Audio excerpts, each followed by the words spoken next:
What's up, everybody? It's your boy Willie DC, and welcome back to the channel. I'm your friendly neighborhood collector and JRPG fanatic. Alright, so it's the middle of the year, right? So I've been playing a lot of video games. I've been dipping my hands in everything I could possibly get my hands into, from action, JRPG, hell, even racing games here and there. But this is more or less me talking about games that I know for a fact I've completed, and I have 8 of them done. I usually keep track of them either on a spreadsheet, or in my case right now I'm using Twitter as a thing to keep my, keep track of what I do. I have 8 games done, and if you want to know what they are, you can definitely go and, find me on the Bird site. I'm sorry, I'm not calling it X. No. And you can also check me out over there because I do stream from time to time on this. I play a lot of things. I do playthroughs, I do casual nights sometimes with my friends if they ever up and we playing, and sometimes I'll stream. Sometimes we get stupid and say dumb shit, but we be playing video games. Come see me here and there. And that's about as good as I can tell you about me. So right now we're about to get into the 8 games I finished this year. So sit back, relax, and let me tell you about what I've done.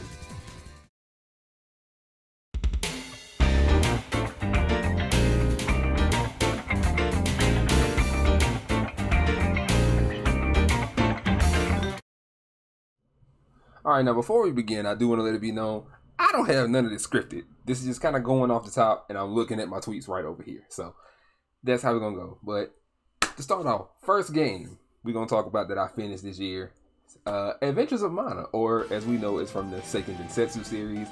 Or if you're really old school like that, the Final Fantasy Adventure. Yeah, so this is basically just the remake of the first Seiken Densetsu or Final Fantasy Adventure game from the Game Boy. It's on the PS Vita, which your boy has. I've had this thing for years. Hey. And it still works, even though the battery is kind of but hey, it carried me through. I managed to beat this game in about, you know what, I'm very curious actually. You got any G's? And we ain't gonna worry about it for now. It's probably gonna come on after I just press the button like that. But hey, look, I ended up finishing that game, and I gotta say, it's cute, it's interesting, it's short, it's straight to the point, pretty fun little combat. You can get through it. I'm not gonna say it's a weekend romp. It'll probably take you not all the week, but a good piece of the week to get through it. It's pretty simple, straightforward. I'm not gonna dive too much into stories and everything of the sort like that, because some of y'all may know these, some of y'all may not. I'll probably have some gameplay sitting right for y'all to look at.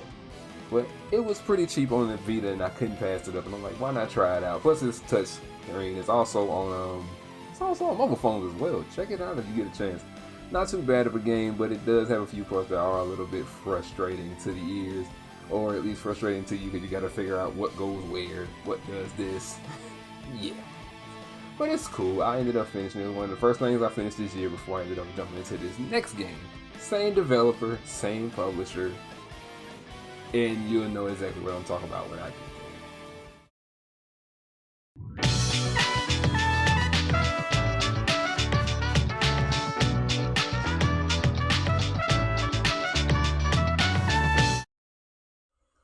Alright, so I'm a huge fan of Square Enix games. The Final Fantasies, the sagas, things of that sort. I love those games to death. I'll collect them all day long. I even got the art books and a couple Ultimanias here. I love it. I've grown up with it, and it's just a huge part of me. But there was a little game that came out a couple years back, and I bought it because I wanted to try it out. Wasn't made by Square, but it was put out by Square. And if you know what a good old-fashioned sort of Souls-like game is like, then you kind of get where I'm going with this. Your boy managed to beat Stranger of Paradise Final Fantasy Origin this year. I beat that on my Twitch stream this year. And while I gotta say that for what it kind of sort of lacked in storytelling and whatnot, like the story's not even remotely serious in any way, shape, or form. You take control of Jack, and you're just basically kind of running through things. You want to defeat Chaos, and that's his number one mindset. If you know the Chaos means, all your posts on it, you'll see it. But it's such a fun little game. It reminds me a bit of Neo, but I know exactly the development team behind this, so I'm pretty sure that this kind of had the same engine and everything running through it as well. It's a fun game, fun romp, and the DLC, I hadn't had a chance to play the different future and all this other stuff. I hadn't had a chance to do it because I think that's Final Fantasy II related, and I hadn't played that game, so I don't necessarily know much about that game and its story, but I promise you, it's something I intend on going back to soon enough. Stranger in Paradise Final Fantasy is a really fun time, a really fun romp, I promise you. It's not just, it's schlocky, it's hilarious, it's just so fun to enjoy for the time that you get out of it. Super fun game. I hope those of y'all who don't have it in your collections, go put it in there. If you don't have it on your backlog on your list to play, or you've been looking at it and you want to play it, I recommend it. Especially if you like Neo. If you like Neo or maybe some sort of Souls-like games, chaos.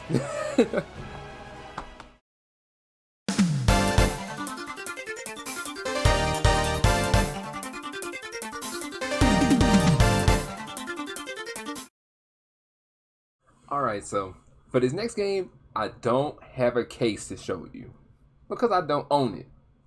Here's the reason why. Oh! At least right now. I do have a logo.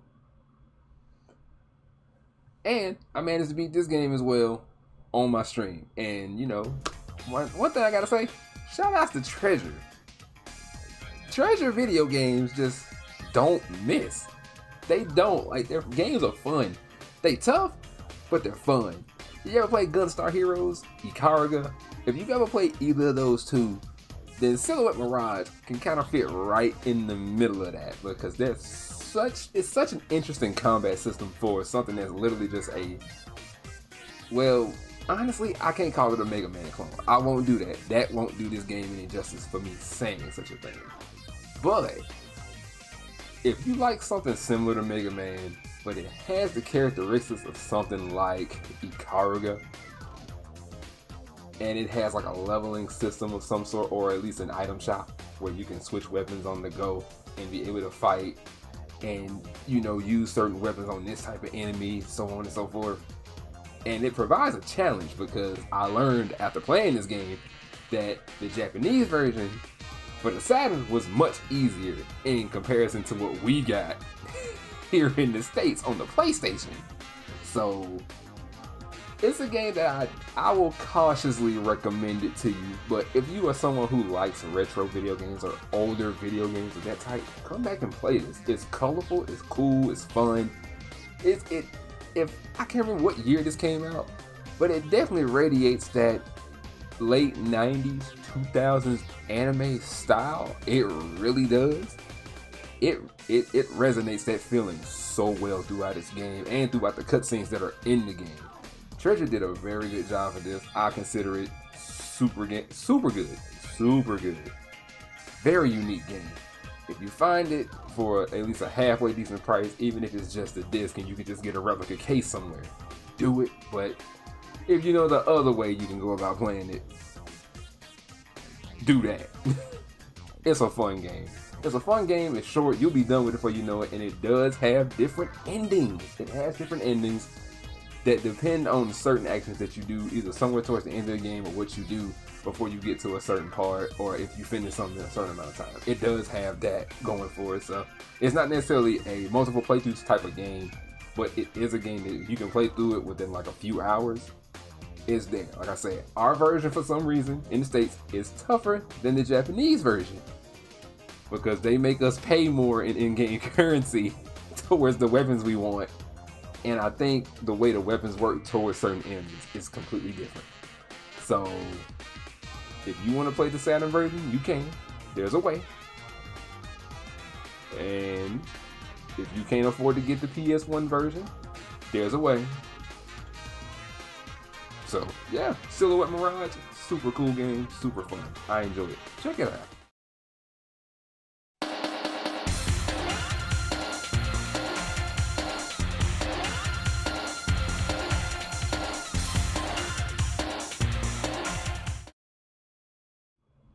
Once again, we back. Game number 4. Like I've told you before about the game number 2 and game number 1. I love Square. I love their games. I grew up on their PS1 era games from, Final Fantasy 7, 8, 9, things like that, Vagrant Story, Einhander, Parasite, Eve, Ergot's God Bless the Ring. I grew up on stuff like that. And this is another PS1 classic of theirs, but once again, I don't have a case to show you because... What? Not too bad, but I'm just not willing to pitch for it right now. But I do have this. Brave Fencer Musashi.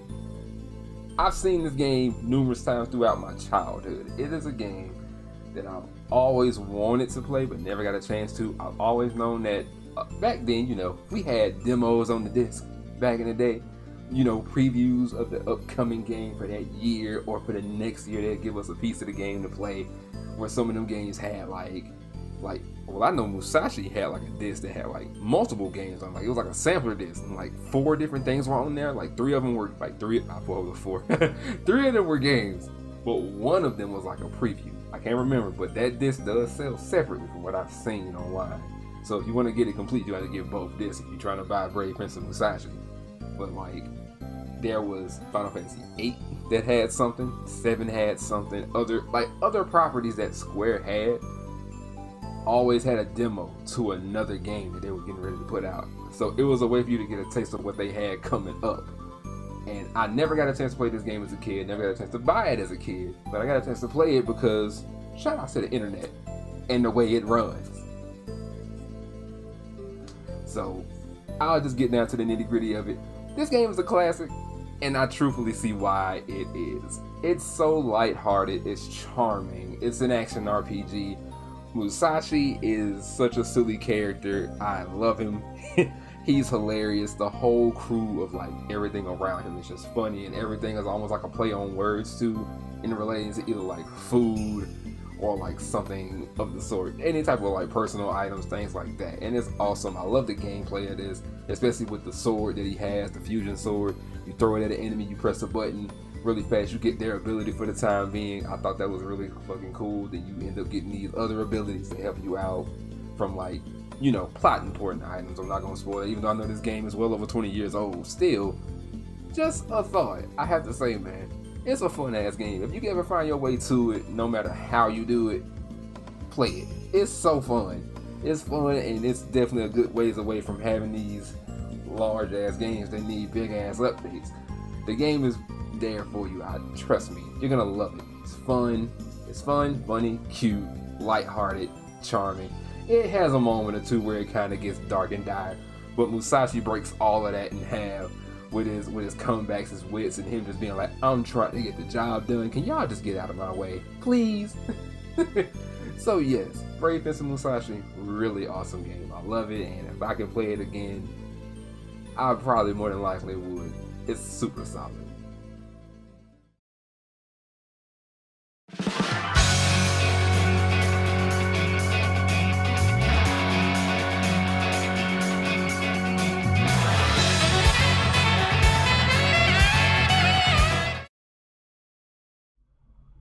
Alright, so game number 5.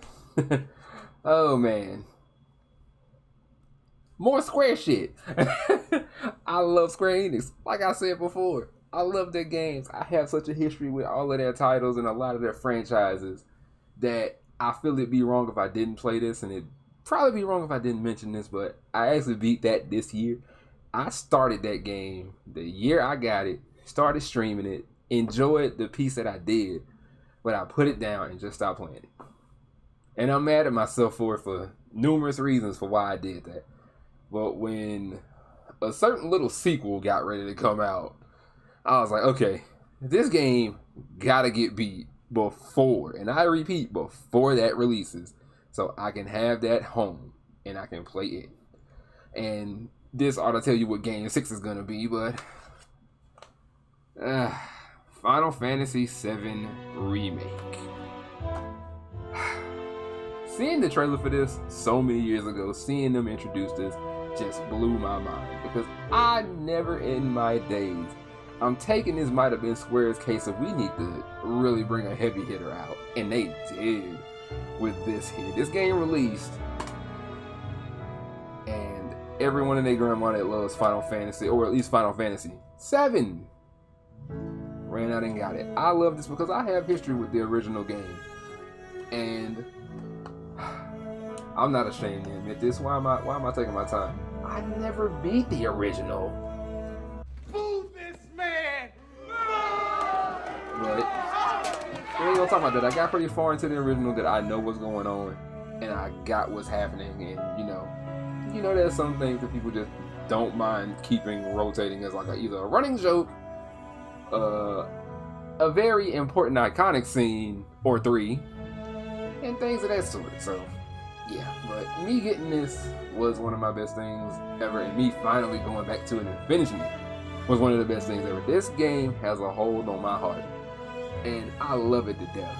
I do. Like, Final Fantasy VII Remake is such a fantastic game in my mind.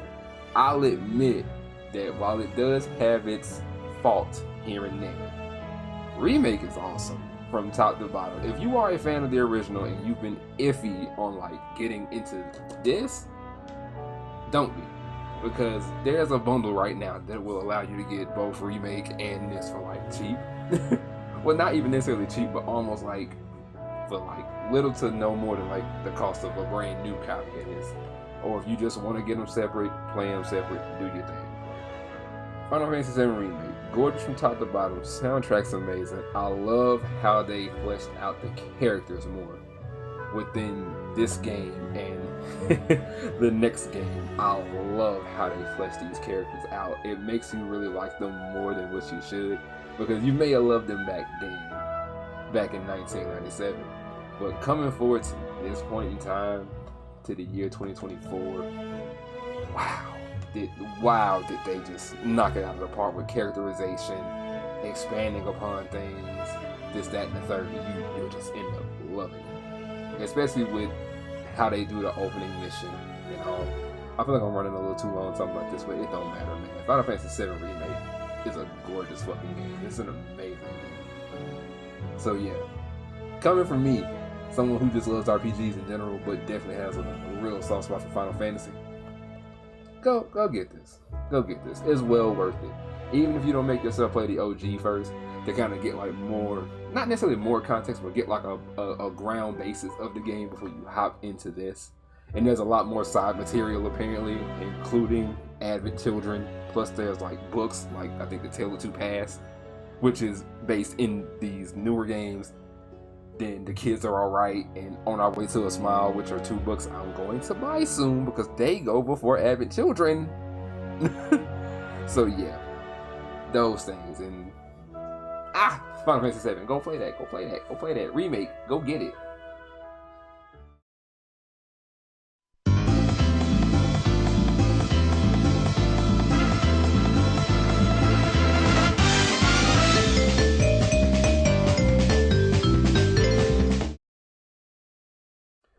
Alright, so I mentioned this game already, so we gonna cut all the theatrics, all the shenanigans. Final Fantasy VII Rebirth came out this year. This is actually probably the newest game of all the games I completed this year, and I have a good chunk of this year's, like at least major releases that I wanted. I have a good chunk of those, and I haven't, and I repeat, have not made it my business to play these and finish them like I did this. I streamed this from front to back. Front to back, practically almost a completionist run. 120 hours on the head. Almost doing every minigame. I got one specific scene because they added some new systems and shit. And there's just so much in this game. This game is jam-packed. Like, I'll say this, if I had to give this like how long to beat on my experience because of how I know how I play games, if you just going through the story, I'll give you about 40 hours. Because they do slam you with a few mini games. You have to play some mini games here and there to get in and out of things, but some things will hit you with a mini game and you have to go do that to go head to the next part of the game. That's no big deal. Or if you like to spend a little time grinding, gaining extra points to build up skills and so on and so forth, hey, do that. If you want to do a little extra, 60, 70 hours, I would say, just to get like some stuff and the game this and the game that. But if you're trying to knock every damn thing out, you're going well past 100 on this game, because you will be going back to do any mini game they have, from anything at the Gold Saucer, Chocobo Racing, out in the field beating on monsters, doing the quests that are out and about with Chadley, because there's if you remember Chadley from Rebirth, from Remake, I can words, I promise you. From Remake to here, that boy Chadley, that boy got a ton of work for you to do out in them fields. Trust me, man. You will be out there scouring the earth, finding mod houses, killing enemies, taking out these variants of these different monsters, finding this, finding that, taking pictures for a dude that you run into a couple times. You're gonna see a lot in this game. This game has so much, I don't want to call it busy work, but it's something that ends up adding to the game way more than it should, and it makes the game extremely long. It pads the game out, but this game is really fun. Like, I'll give you a quick thing like this. This game almost in a way kind of has the Final Fantasy 16 problem, where after you complete so much of a chapter, they start throwing a lot of quests at you. Now, I mentioned Chadley. You can find him at any given point, but you're gonna have that stuff on the world map, because this game here puts you out into the world map when you get this one. Whereas in Remake, you're in Midgard dealing with Shinra before you get a chance to actually leave to go out on the adventure. So if you get where I'm coming from with this, once you step out, it adds so much more to the game. I have no problem with it as someone who doesn't mind being somewhat of a completionist. But if you're not a completionist, or you just someone that likes to do a little extra on the side, you may find it a little off-putting with this game. This game is great from top to bottom, plays well. It's the next step up from the Remake's combat. Like, Rebirth's combat is sick. I love it to death. And trust me, if I had a choice, I would definitely go and put this game back in the system. But with this game weighing 145 gigabytes, I can't justify it right now. So until I beat like another 3 games off my system, this game is gonna sit for a minute before I go back, because I do kinda sorta want the platinum for this one. I usually don't achievement hunt, but there's quite a few things I got left behind, and there's some things I was like one off of, because at the end of the game you'll end up getting like a play log showing what you did. So yeah, Final Fantasy VII Rebirth, awesome game. I'm not gonna try to sell you on this one, especially if you've heard what I just said. Like I said, it kind of sort of has the Final Fantasy 16 problem. Like I said, finish chapter, then there's like a bunch of shit in between before you can go, or you can skip it. But like I try to tell a lot of people, a lot of that shit is optional. You don't have to do it, but it has that problem if you're a completionist and you kind of don't like your game to kind of just stop to a halt. If you're not a completionist, this might not be the thing for you. But if you are a completionist and you don't mind doing it, or you just don't mind doing extra work in general, by all means, come play this. And if you love Final Fantasy VII, come play this. This game, it's immaculate to me.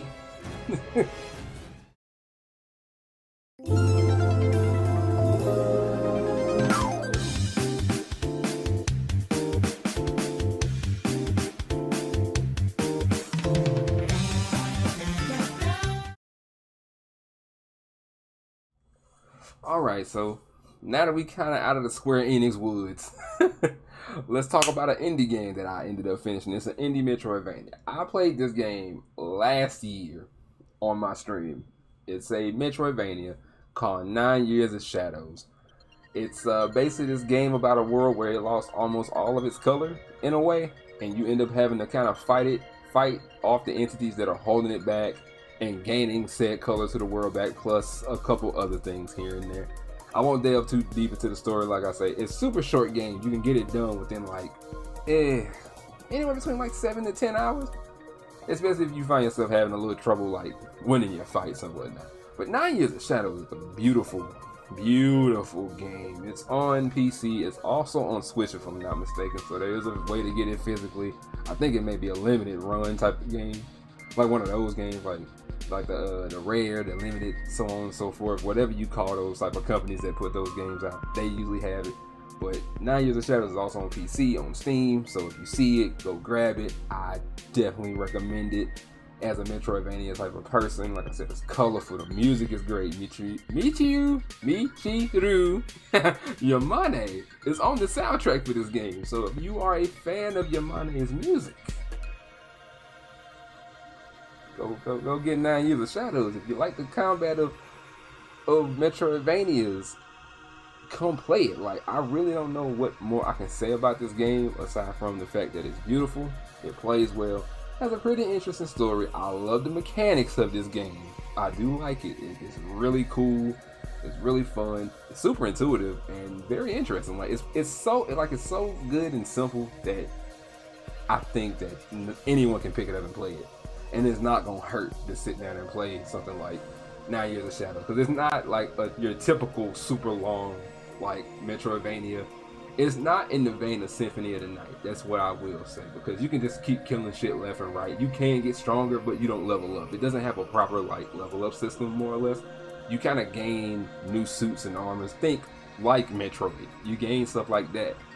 You gain the stuff like that, but you also can power up those things at a place here, and you're also looking to get like orchestra members, because they're supposed to be performing in this locale that you're traversing to like get everything back in order. It's a super cool game, super interesting story, super interesting mechanics, and I think anyone can sit down with this game and enjoy it flat out. Like I said, it's super short, anywhere between like 6, maybe 8 or 9 hours.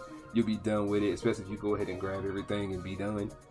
You'll be in and out of 9 Years of Shadow in no time. So find it on Steam. I think it's about 20, if not 15. Check it out if you do find yourself wanting to get this game. Super fun. I like it a lot. I recommend Metroidvanias all the time. A lot of people kind of don't get behind them as much, but it's cool. It's a cool game nonetheless. Please, go play it.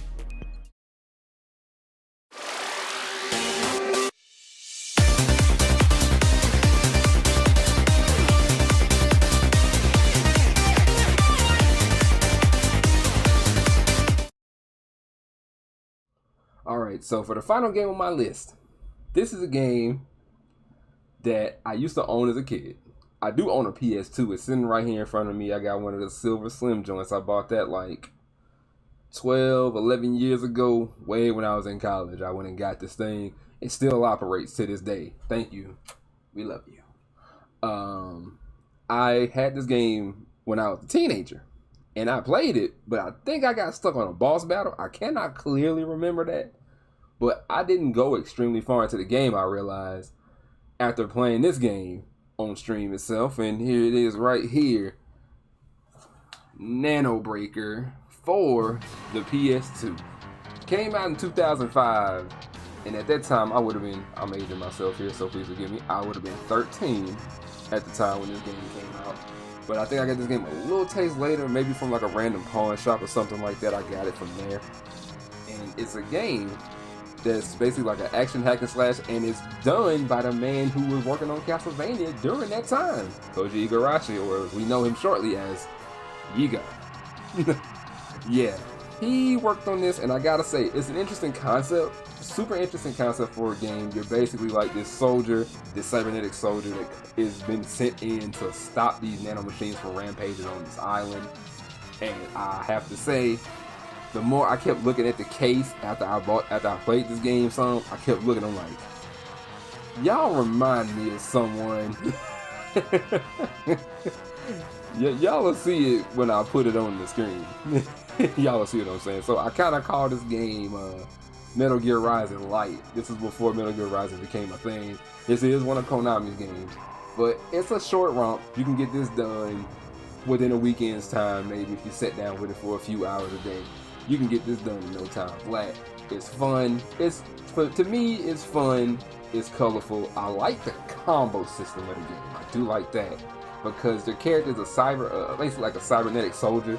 In a way, you end up getting these combo chips that are like kind of float throughout the level. You get those and you put them into him, and he uses his plasma blade, which can kill these enemies on sight, because no conventional weapon can hurt them, but the sword he has.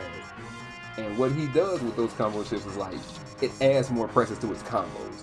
and the more like tips he has on certain like stretches of his attack trees, he can end up like transforming like the regular plasma blade into a great sword, an axe, a hammer, a spear, even a boomerang. He can turn it into all types of, even a scythe. And that right there is like probably the best thing there that he has, truthfully, is the scythe. So this is a fun little game. I'm not going to tell you to seek this one out. That's something I'm going to tell you, because I know a lot of people aren't big on going back and playing retro games. But if you are someone that likes it and you just wanted to see what this game is about, I'm sure you can probably find this kind of sort of cheap somewhere, anywhere between like the $20 to $25 range, maybe a little less if you're lucky, because I got mine complete. manual and disc and all, and the disc is in great condition, so I was able to finally beat this game. If I had to say so, maybe 13, 14, 15 year old me would be proud of me for actually beating this game, because hey, I've been trying to beat it for quite some time, and I finally did at the age I'm at now. You can do the math if you're so pleased. But yeah, Nano Breaker, awesome little hidden gem from Konami. You would have never guessed they'd have put that out, because I think this was around the time they were putting out those Castlevania games, Curse of Darkness and Lament of Innocence. This is kind of around that time they had put those games out as well, so it works out. If you play those, you might like this here. Alright, and that's the end of me talking about my mid-year video game completion list. So I'm gonna continue adding to it as I see fit, as the games get done. I don't know when, I don't know how, I don't know when, or what games I'm gonna add to it. But hey, we're gonna get there. We're gonna get there. So I appreciate y'all for watching the video. I thank you for sitting through this. By all means, I got a few things coming up. Like I said, like, comment, subscribe on this channel, please. By all means, give me a like, comment, talk to me. Did you like what you've seen on my list? Did you think there should be some other things I should probably give a chance to play? Talk to me. I'm willing to try anything out, just about, if I can see myself getting it. And also, I got the Romance Saga 3 review coming up. I need to finish writing it, because I don't have it necessarily scripted out like I want to, because I'm still playing the game. But I have a lot of ideas about the game running through my head, because I've been playing it kind of on and off for like the last couple weeks. I've been playing it for a couple hours at a time, almost like every day. When I don't stream, or like after I stream, I'll play it for like another hour, hour and a half, try to get some usage out of whatever I can do in that game. And then also, you want to catch me streaming, I'm giving y'all the info. Catch me over here on the Purple app, on Twitch, twitch.tv/WillieDC28. That's me. You gonna see me streaming. I usually stream whatever I see fit, because my backlog is humongous. I have a ton of games on hand. I play some casual things with my friends. Sometimes I play shit by myself. Ain't nothing wrong with that. I play me some Overwatch here and there. I play me some damn...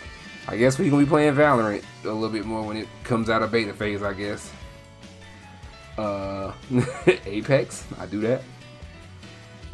Sometimes Predecessor.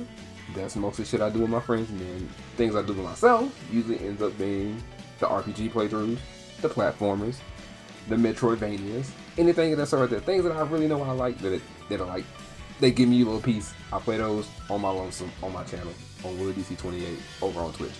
Come see me if you like JRPGs, Metroidvanias, hell, even sometimes fighting games. Because I'm not gonna lie, I want to get back into Street Fighter 6 and Tekken 8. I'm ready to rage.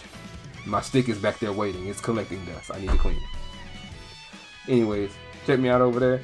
In other places you can see me, you can also check me out on the No Level Cap Podcast, where me and my guys, Sage, Rakeem, Devin, Terrence, we all talk about video games, anime stuff, and none of that bullshit. Come check us out. We over there. Check us out every Monday. That's when our stuff goes up on our channel at No Level Cap 99 on YouTube. Check us out here. We're also on Spotify. And we're also on TikTok for as long as that lasts in this godforsaken country. Sometimes I get here. Anyways, that's all the information you can get out of me. Like I said, Romance Saga 3 review should be the nearest next thing that I have done You can see me on Twitch playing Yakuza 6. And that's about all I got for you. So thank you for watching my video. Like I said before, like, comment, subscribe, and I'll see y'all in the next video, alright? Peace. Who's there? Oh, wait, my leg's cut. Break it up! Get out of the way, make room! I think I'm sitting on a nail. My turn! Hey!